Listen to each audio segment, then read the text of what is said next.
Hi friend, welcome back. आज की class में हम पढ़ेंगे income from salary. Income from salary आज की क्लास में पढ़ेंगे। इससे पहले हमने आपको बताया था कि डायरेक्ट टैक्स को 5 पार्ट में बांटा गया है। यानी उसके लिए direct tax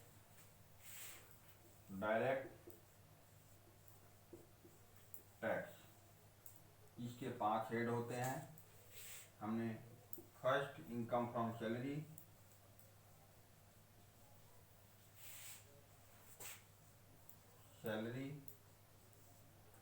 second income from HP, third income from business and profession, fourth income from capital gain,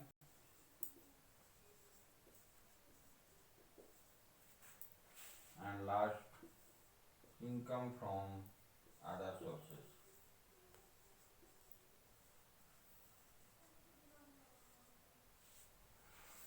पांच हेड हमने डायरेक्ट टैक्स के लिए बताया था कि इन 5 हेडों से हमें इनकम जनरेट होती है, जिसके टोटल जोड़ने पर जो इनकम आती है वो डायरेक्ट टैक्स के अंतर्गत हम पेमेंट करते हैं।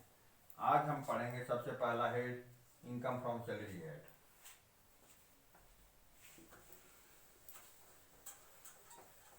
इनकम फ्रॉम सैलरी में सबसे पहले हम देखते हैं सैलरी।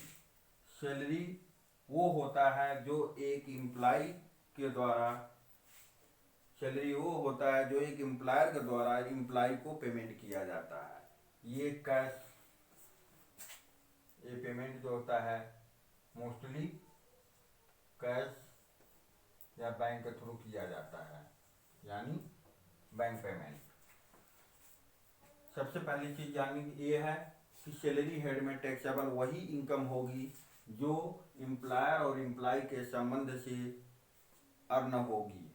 इसके लिए कोई भी व्यक्ति चाहे प्राइवेट सेक्टर में, गवर्नमेंट सेक्टर में, किसी भी सेक्टर में सर्विस करता हो और इससे इनकम जो जनरेट होगी वो इनकम फ्रॉम सैलरी हेड में टैक्सेबल होगी। इसके लिए भी इनकम टैक्स में ये डिफाइन किया गया है कि सैलरी को इनकम टैक्स में डिफाइन किया गया अंडर सेक्शन 71 में कि सैलरी क्या क्या होता है और क्या क्या आती है सैलरी हेड में। सबसे पहले सैलरी में wages, second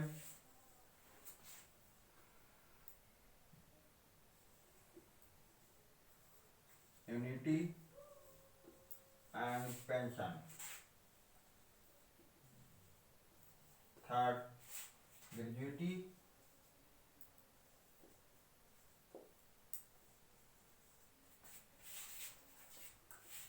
fourth commission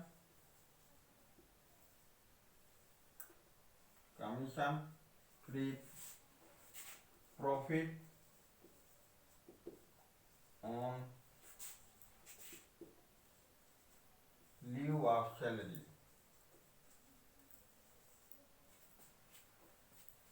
wages, annuity, pension, gratuity, commission, profit on leave of salary, advance salary,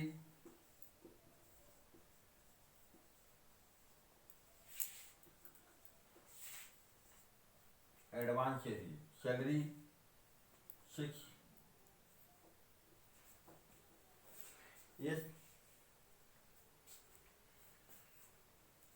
ये सारी इनकम है जो अंडर सेक्शन 71 में बताई गई है, जो सैलरी हेड में टैक्सेबल माना जाता है। यानी सैलरी वो होता है जो किसी एम्प्लॉयर के द्वारा एम्प्लॉय को इन रूपों में दिया जाता है, या तो वेजेज, यूनिटी क्या है? पेंशन को एक मुश्त राशि जो पेमेंट किया जाता है। कभी कभार कोई भी एम्प्लॉय रिटायरमेंट के बाद अपनी पेंशन का एक मुश्त राशि इकट्ठा ले लेता है, एक बार में ले लेता है, उसे यूनिटी कहते हैं। ठीक, तो वो भी इस हेड में टैक्सेबल माना जाता है। कोई पर्सन अगर पेंशन पा रहा हो रिटायरमेंट के बाद, तो जो भी पेंशन वो पाता है वो इनकम फ्रॉम सैलरी हेड में टैक्सेबल होता है। ग्रेजुएटी ग्रेजुएटी भी रिटायरमेंट या डेथ के बाद मिलती है, यानी एम्प्लॉय का अगर डेथ हो जाए तो उसके फैमिली को मिलती है, और अगर रिटायर हो जाए तो उसे मिलती है। ग्रेजुएटी मोस्टली ग्रेजुएटी जो है 5 ईयर सर्विस, अगर एक कंपनी में अगर 5 साल तक आप काम कर लेते हैं और इसके बाद अगर आप नौकरी छोड़ते हैं या फिर रिटायर होते हैं, कम से कम एक कंपनी में 5 साल अगर किए हों आप जॉब, तो उस कंडीशन में आपको कंपनी जो है ग्रेजुएटी भी पेमेंट करती है। इसके बाद आता है कमीशन। कुछ कंपनियां सैलरी के अलावा, वेजेस के अलावा जो है एम्प्लॉयर हो वो कमीशन भी देता है, यानी प्रोडक्ट जितनी अधिक सेल होगा उस प्रोडक्ट पर एक कमीशन देता है, जिससे कि एम्प्लॉय और अधिक क्षमता के साथ काम करे और कंपनी का प्रॉफिट करे, इसलिए उसे कमीशन भी दिया जाता है। तो वो भी इनकम फ्रॉम सैलरी हेड में टैक्सेबल होता है अगर एम्प्लॉयर द्वारा एम्प्लॉय को दी जाए तो। Profit on leave of salary, ये बहुत इंपॉर्टेंट पॉइंट है। Profit on leave of salary यानी ऐसी सैलरी जो जिसमें हमारा जो आता है, बहुत सारे ऐसे होते हैं जो direct income. Profit on leave of salary में लीव इनकेशमेंट, लीव इन कैशमेंट, यानी अगर एम्प्लॉय जॉब कर रहा है और उस कंडीशन में जॉब में उन्हें छुट्टी मिलती है और छुट्टी के बदले अगर कोई पैसा दिया जाता है तो वो होता है लीव इन कैशमेंट, वो आता है प्रॉफिट और लीव ऑफ सैलरी हेड में। इसी तरह से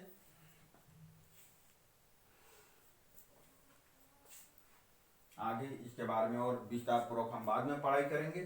सबसे पहले इसके बाद आता है एडवांस सैलरी। अगर एम्प्लॉय को एम्प्लॉयर एडवांस सैलरी पेमेंट करता है, यानी कि अगर एडवांस सैलरी कोई अगर एम्प्लॉय को देता है तो वो टैक्सेबल इनकम माना जाता है एम्प्लॉय के उस फाइनेंशियल ईयर में जिस साल एक्चुअल में रिसीव करता है। यानी रिसीव के आधार पर एडवांस सैलरी, अगर मान लेते हैं कि अगले साल का अगर सैलरी अगर इस साल रिसीव कर लेता है, तो ऐसे कंडीशन में जिस साल वो रिसीव करेगा एम्प्लॉय, उस साल के सैलरी में उसका टैक्सेबल इनकम माना जाएगा। ये हो गई आपकी सैलरी हेड, जिसमें इतनी सारी चीजें आती हैं जो सैलरी हेड में अंडर सेक्शन इनकम टैक्स के तहत अंडर सेक्शन 71 में डिफाइन की गई है। एक चीज और है परक्यूटीज।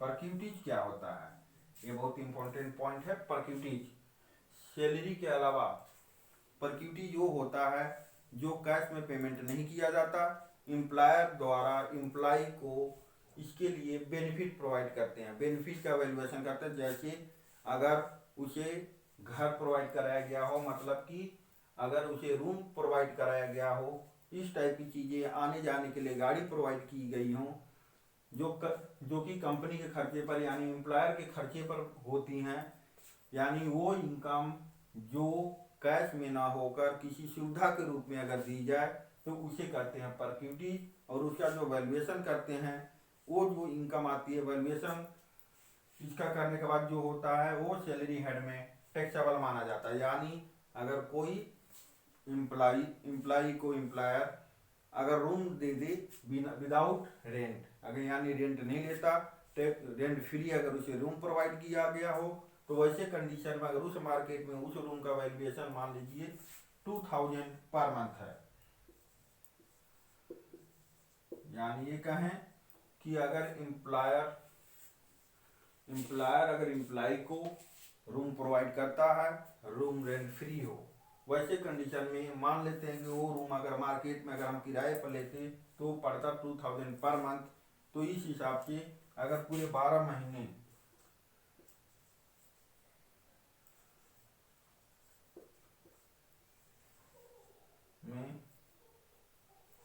24,000,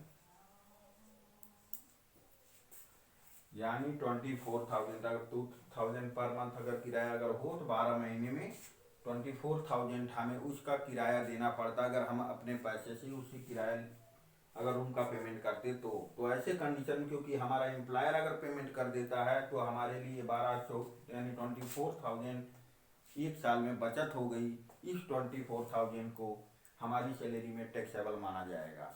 ये होता है पर्क्यूटी, जिसके बारे में आगे आपको विस्तार से बताएंगे। यानी अंडर सेक्शन 71 में इतनी चीज़ें डिफाइन की गई हैं कि आपकी सैलरी हेड में क्या क्या टैक्सेबल होगा। इसके लिए कुछ चीज़ें और जानते हैं।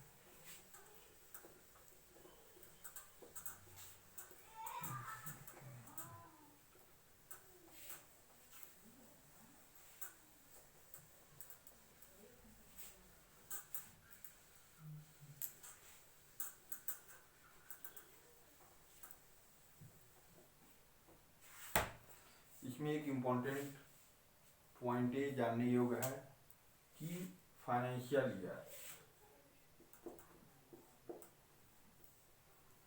टैक्स कैलकुलेशन के लिए टैक्स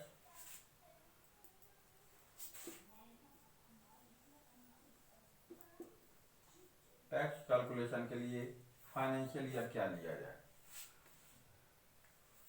इसमें दो कंडीशन है। फर्स्ट कंडीशन, अगर सैलरी जो है 30 या 31st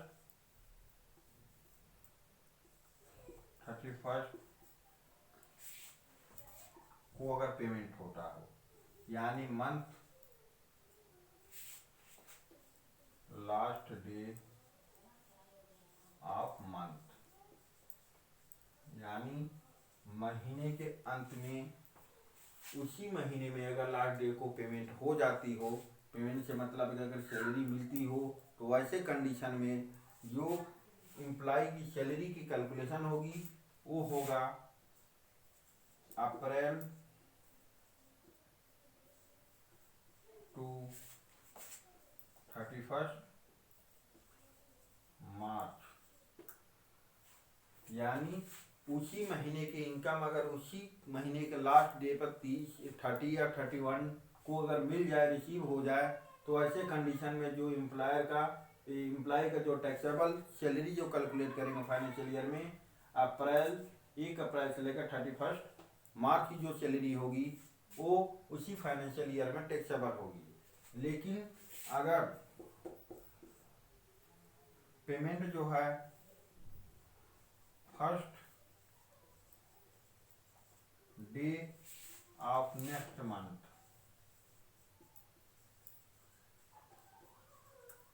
यानी first day of next month, यानी कहें कि अगर मान लीजिए अप्रैल की सैलरी है, अप्रैल की सैलरी आपको फर्स्ट मई, यानी कि अप्रैल की सैलरी आपको 30 को ना मिलकर अगर 1 मई को दी जाए, तो ऐसे कंडीशन में अगर कोई भी सैलरी होगी तो उसकी कैलकुलेशन जो फाइनेंशियल ईयर होगा वो अप्रैल की जगह मार्च टू फरवरी लिया जाएगा। यानी अगर उसी मंथ के लास्ट डे में अगर पेमेंट हो जाए, तो ऐसे कंडीशन में जो फाइनेंशियल ईयर होगा, जो फाइनेंशियल ईयर तो वही होगा, फाइनेंशियल मान लीजिए 2020-21, यानी जिस साल हम कमाते हैं उसे कहते हैं फाइनेंशियल ईयर। 2020-21 में जो सैलरी लेंगे वो अप्रैल 20 से लेकर मार्च 21 तक की जो सैलरी होगी वो उसी फाइनेंशियल ईयर में कैलकुलेट की जाएगी और टैक्सेबल होगा। लेकिन अगर मार्च नेक्स्ट मंथ में, यानी अगले महीने में अगर सैलरी आपको मिलती हो, तो ऐसे कंडीशन में मार्च 20 से लेकर फरवरी 21 तक की सैलरी जो है फाइनेंशियल ईयर 2021 में टैक्सेबल होगा। ये बहुत ही इम्पोर्टेंट पॉइंट है जो न्यूमेरिकल क्वेश्चन सॉल्व करते समय ध्यान देने योग्य होती है। कुछ चीज़ें और जानते हैं आज की क्लास में। सैलरी के लिए क्या क्या इम्पोर्टेंट है, कौन सी सैलरी टैक्सेबल होगी या नहीं होगी।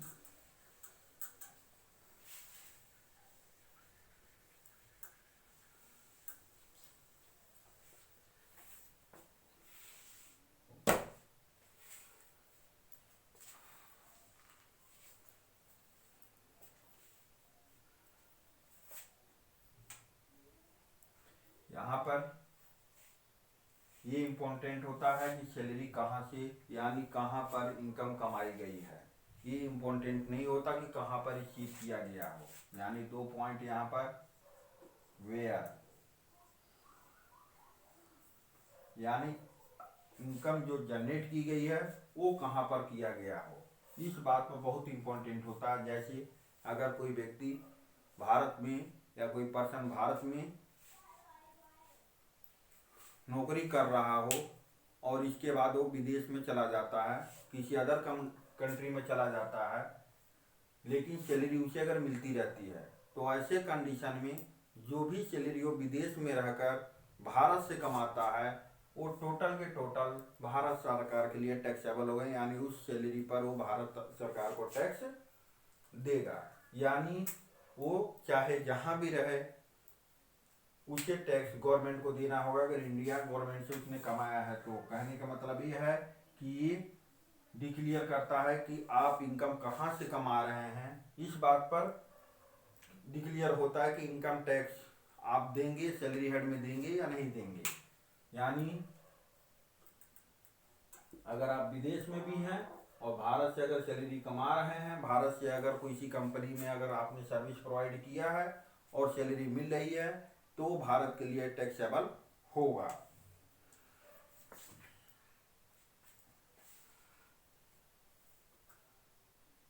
आपको कुछ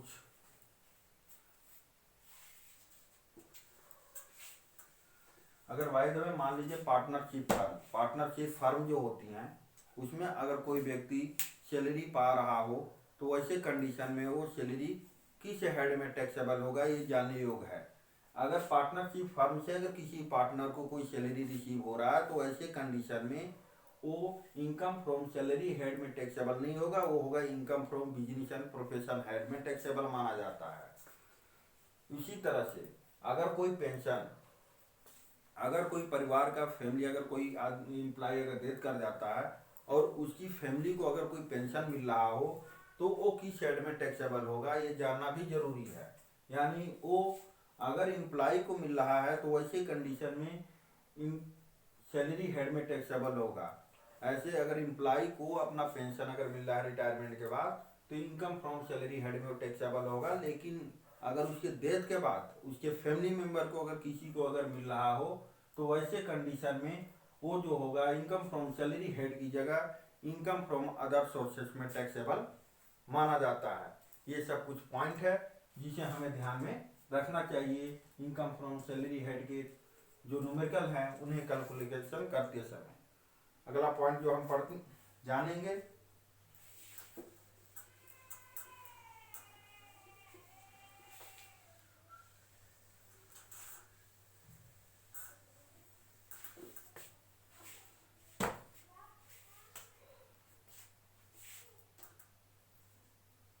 लीव इन कैशमेंट। लीव इन कैशमेंट यानी लिव इन कैशमेंट को जो है अंडर सेक्शन इनकम टैक्स के अंडर सेक्शन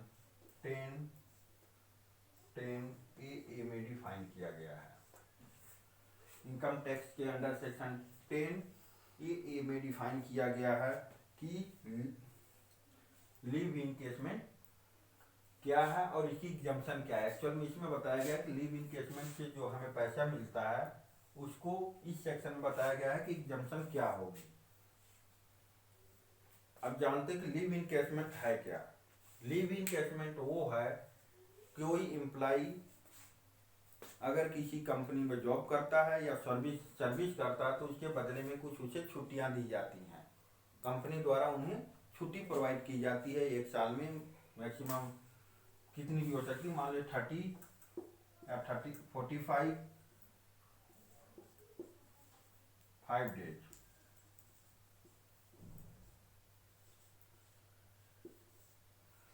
यानी किसी एम्प्लॉयर द्वारा एम्प्लॉय को जो एक साल में छुट्टी प्रोवाइड की जाती है, और एम्प्लॉय अगर वो छुट्टी ना ले, उसके बदले में पैसे ले लेता है, पैसे अगर कंपनी उसे प्रोवाइड करे, तो वो पैसा जो उसे रिसीव होता है वो इनकम फ्रॉम सैलरी हेड में टैक्सेबल माना जाता है। यानी ऐसा पैसा जो छुट्टी अर्न करने के बाद, यानी छुट्टी न लेने से और बाद में उन्हें इन कैश कर लिया जाए, और उससे जो पैसा रिसीव होता है वो इनकम फ्रॉम सैलरी हेड में टैक्सेबल होता है, जिसे लिव इन कैशमेंट कहते हैं। अब यहाँ जानना ये है कि लिव इन कैशमेंट में ये मोस्टली कुछ कंपनियां 30 डेज की देती हैं, कुछ 45 डेज की भी छुट्टियां एक साल में देती हैं। एक साल में 45 डेज भी होता है। इसमें EL CL, इसमें मोस्ट EL है, CL भी होता है, कैजुअल लीव, अर्निंग लीव। लेकिन जो कैश लिव इन कैशमेंट होता है वो होता है EL का, अर्निंग लीव का। कैजुअल लीव का पेमेंट नहीं होता। ये कैजुअल लीव क्या है और अर्निंग लीव क्या है, ये भी जानना जरूरी है। अर्निंग लीव वो होता है जो आपको एम्प्लॉय साल में जो प्रोवाइड करता है, 30 छुट्टियां जो भी है, कि आप छुट्टी लीजिए और अपने घर रहिए और अपने लाइफ का एंजॉय कीजिए, इसलिए होती है अर्निंग लीव।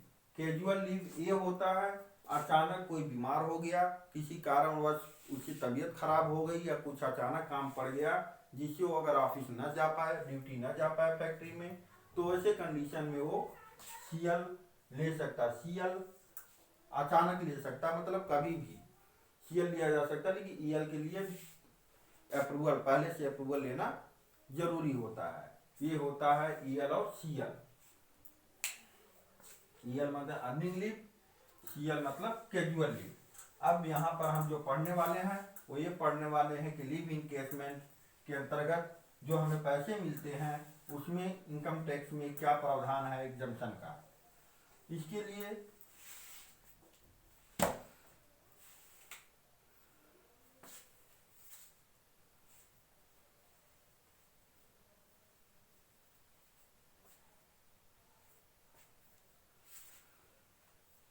4 कंडीशन बताया गया है।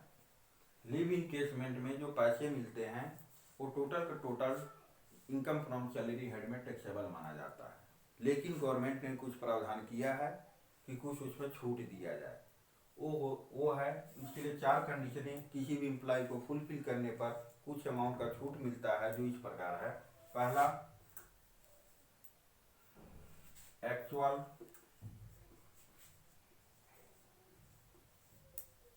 Received amount.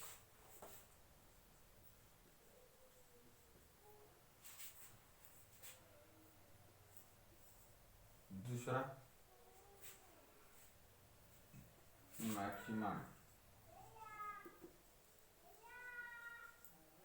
Maximum amount.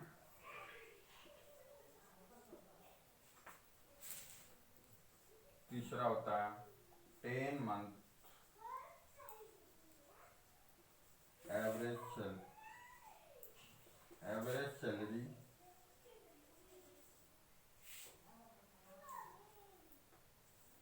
For 10 month.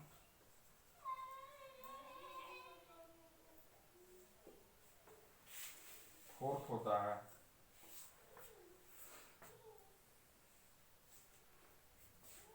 Actual receive amount, maximum amount, मतलब जो गवर्नमेंट द्वारा डिक्लेयर किया हुआ है कि उसे मैक्सिमम अमाउंट कितनी की छूट मिलेगी, तो वो हमारा जो है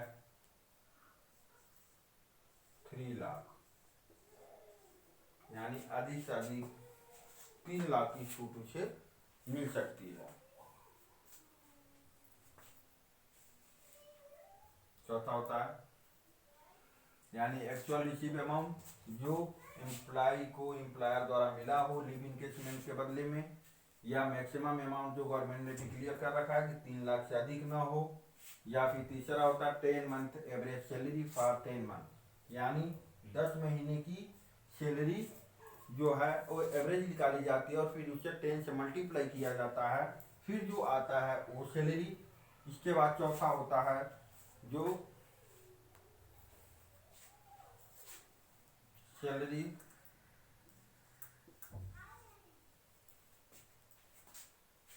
of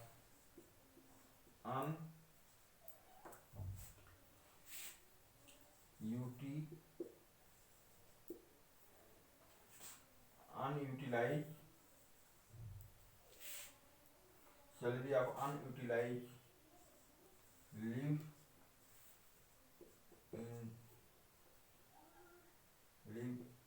in cash man 30 days per year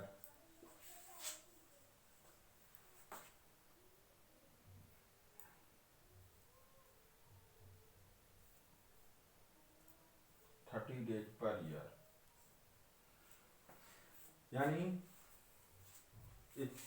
which your is less exempted amount जो होता है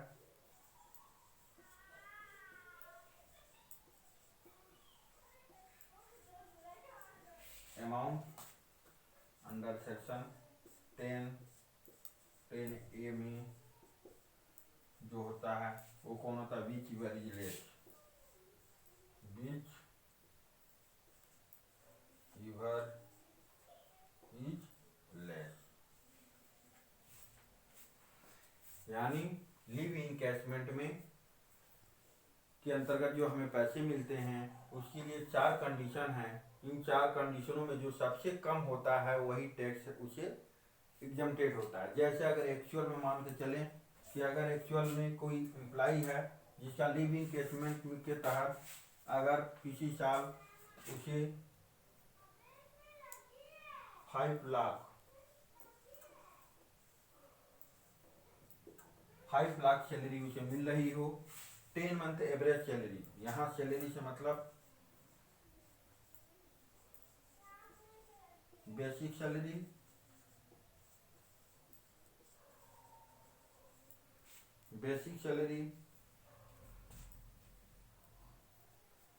प्लस डीपी से है, यहाँ लिखा हुआ डीपी क्या है और डीए क्या है। ये एक्चुअल में डीए को ही डीपी कहा जाता है, लेकिन डीपी और डीए में अंतर होता है। डीए को कहते हैं डीएनएस पे और डीए को कहते हैं डीएनएस अलाउंस। डीएनएस अलाउंस वो होता है जो महंगाई भत्ता की कहते हैं, इसको कहते हैं महंगाई भत्ता। अगर कहीं आपको डीए लिखा हुआ हो तो इसका मतलब है कि वो इसके कैलकुलेशन के लिए यानी लिव इनकैशमेंट पेंशन इस सब की कैलकुलेशन के लिए ये लिया इंक्लूड नहीं किया जाएगा। लेकिन डीपी अगर लिखा हो, डीएनएस पे लिखा हो तो ऐसे कंडीशन में मान कर चला जाता है कि ये शर्तों के अनुसार इन सारे कैलकुलेशन के लिए वो एलिजिबल है, मतलब बेसिक सैलरी के साथ डीएनएस पे भी लिया जाता है, यानी डीए भी हम लेते हैं अगर वो पेंशन के लिए लिया जाता है तो। यानी इसमें 2 चीजें लेंगे सैलरी में, बेसिक सैलरी प्लस डीपी को मिलाकर जो आएगा वो होगा सैलरी। ऐसे कंडीशन में अगर बाय द वे वो जिस फाइनेंशियल ईयर में भी वो जो पैसा रिसीव करता है उस फाइनेंशियल ईयर में जिस समय वो रिसीव करता है उसके जस्ट पहले के 10 महीनों में यानी 10 मंथ में जो एवरेज सैलरी आती है, एवरेज सैलरी का मतलब अगर बाय द वे उसकी सैलरी जो है 10,000 हो और डीएनए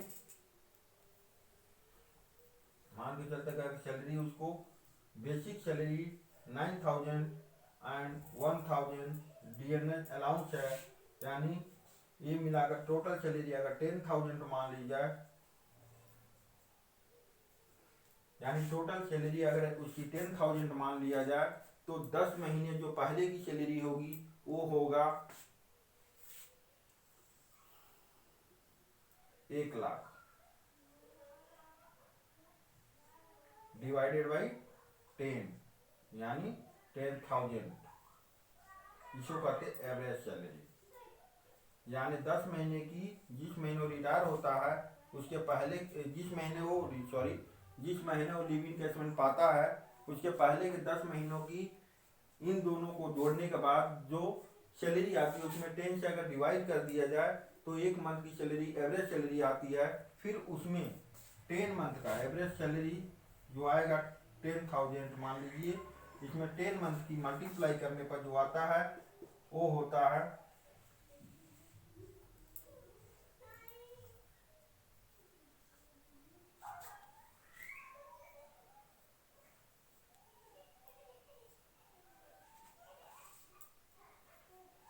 एक लाख।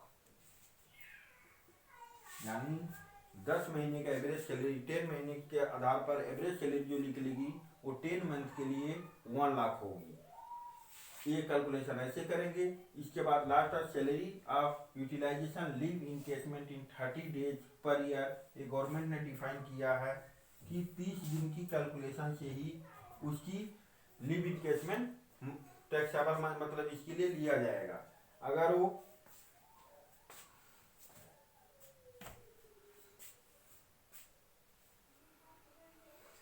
भाई जब अगर उसने पर मंथ 7 मंथ की, अगर मान के चलते अगर 7 मंथ की अगर लीव उसने रखा हो यानी बचाया हो 7 मंथ ऐसे कि 30 डेज अगर एक मंथ का और 7 महीने की हो, अपनी पूरी जितनी भी उसने अपने लाइफ में जो सर्विस की उसमें अगर 7 महीने की सैलरी उसने बचा रखी हो, 7 महीने की छुट्टी अगर उसने बचा रखा हो, तो ऐसे कंडीशन में 7,000 प्लस 10,000, 7 मंथ प्लस इंटू 10 जो एवरेज आता है यानी 70,000 ये हुआ।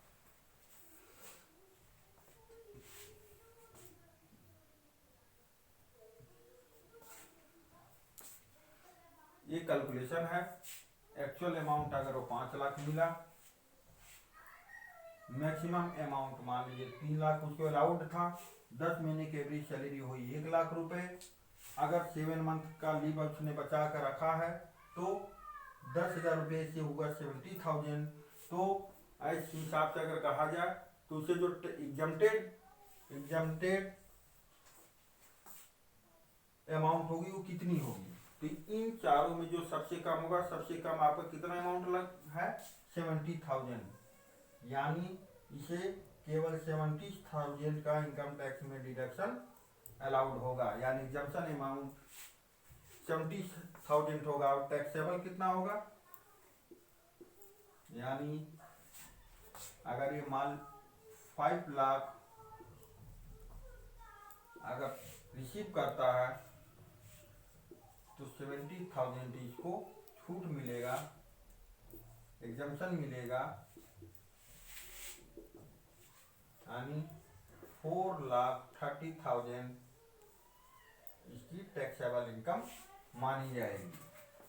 यानी ये होता है हम जो लीव इनकेसमेंट में जो कैसे हम इसका एग्जम्पशन कैलकुलेट करें, इसके लिए है कि एक्चुअल अमाउंट जो रिसीव करता है एम्प्लॉयर से, दूसरी चीज मैक्सिमम अमाउंट जो गवर्नमेंट ने डिक्लेयर कर रखा है वो, तीसरी जो है 10 मंथ का एवरेज सैलरी निकालते हैं जो आता है वो 10 मंथ के लिए। इसके बाद salary of utilization leave encashment, यानी जो अनयूटिलाइजेशन उसकी लीव है उसकी जो भी लीव बची होती है 30 दिन गवर्नमेंट ने डिक्लेयर कर रखा है कि एवरेज जो है 30 डेज होना चाहिए एक साल में मैक्सिमम। उसके आधार पर अगर उसने 7 महीने के लिए बचा कर रखा हो 7 मंथ की, तो जो एवरेज सैलरी आई 10,000 उससे मल्टीप्लाई करते हैं जो आता है वो अमाउंट, यानी चारों में से जो सबसे लीस्ट हो बीच वेरीज लेस वो अमाउंट टैक्स फ्री होगा। यानी चारों में सबसे कम है आपका 70,000, इसको एग्जम्पशन मिला। इसके बाद टैक्सेबल इनकम जो होगा वो 5 लाख माइनस 70,000 एंड 4,30,000 उसकी इनकम है, यानी इनकम फ्रॉम सैलरी हेड में टैक्सेबल माना जाएगा। ऐसा आगे आपको समझ में आ गया होगा, ऐसा हमें उम्मीद है। बाकी हम आगे के क्लासों में फिर हम ग्रेजुएटी के बारे में पढ़ेंगे। Thank you for cooperation.